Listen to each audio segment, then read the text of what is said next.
El cuello y sus límites. El cuello es la región del cuerpo que une la cabeza con el tronco y los miembros superiores. Tiene un límite superior que va desde el borde inferior de la mandíbula hasta el proceso mastoides y la línea nucal superior. Tiene un límite inferior que va desde el manubrio esternal, la clavícula, el acromión, hasta el proceso espinoso de C7.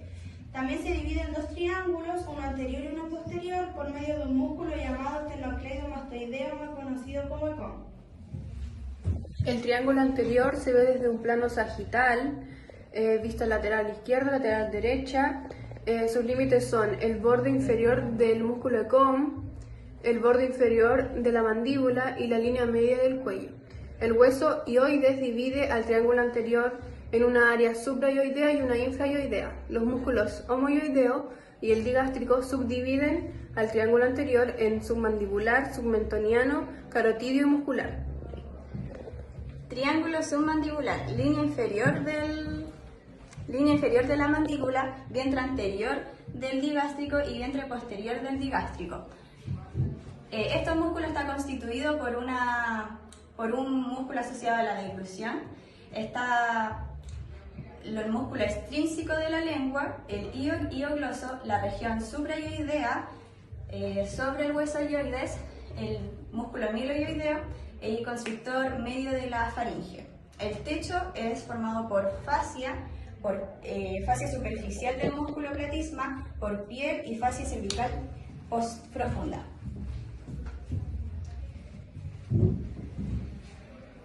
El triángulo submentoniano tiene límites el cuerpo del hioides, el vientre anterior del digástrico por derecha y vientre anterior del digástrico por izquierda. Su suelo lo compone el músculo miloyoideo y su techo está formado por la piel, la fascia superficial del músculo platisma y la fascia cervical profunda.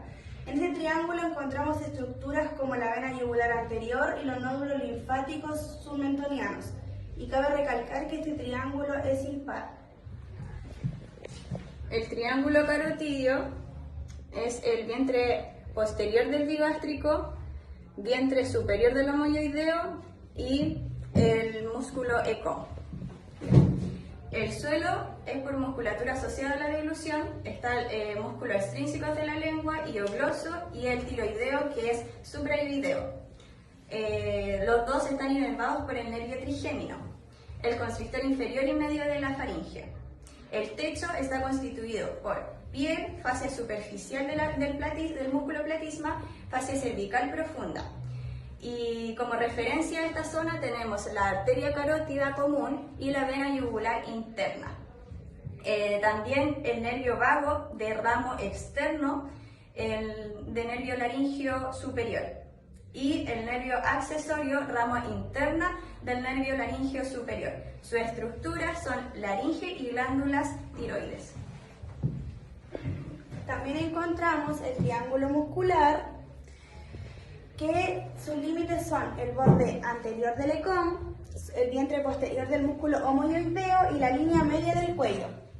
Su suelo está formado por el músculo estenoyoideo, el músculo esternotiroideo y el músculo tiroideo. Su techo lo forma la piel, la fascia superficial con el músculo platisma, la fascia cervical profunda, y también encontramos estructuras como arteria tiroidea superior, la vena tiroidea inferior y yugular anterior, el asa cervical del nervio hipogloso, la glándula tiroides y paratoides y la laringe, la tráquea y el esófago.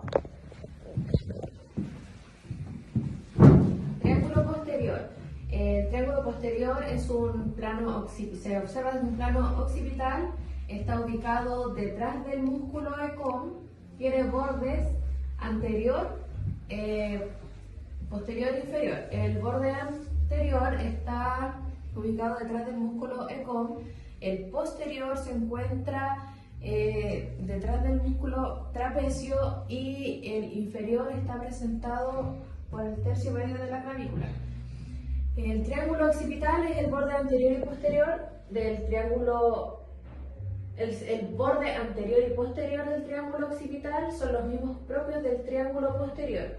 Sin embargo, su base, el onceavo par craneal, su base inferior Su base es el borde inferior, se encuentra formado por el borde superior del vientre inferior del músculo homohioideo. Sus límites son anterior, posterior e inferior.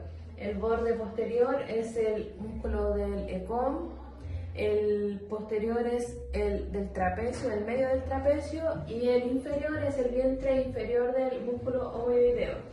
Sus contenidos son el nervio accesorio onceavo par craneal.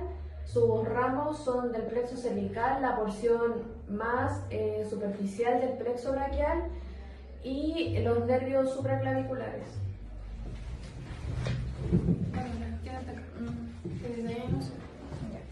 También encontramos el triángulo supraclavicular, que sus límites son por superior el vientre inferior del músculo homohioideo, el borde posterior del músculo ECOM, que sería, o sea, por acá, que sería el límite anterior, el límite inferior, que sería la clavícula, y en su contenido encontramos la tercera rama de la arteria, troncos del plexo cervical, el nervio para el músculo subclavio y los ganglios linfáticos. Ahí se ve mejor, que recién no se veía. Ahí está. Ahí está.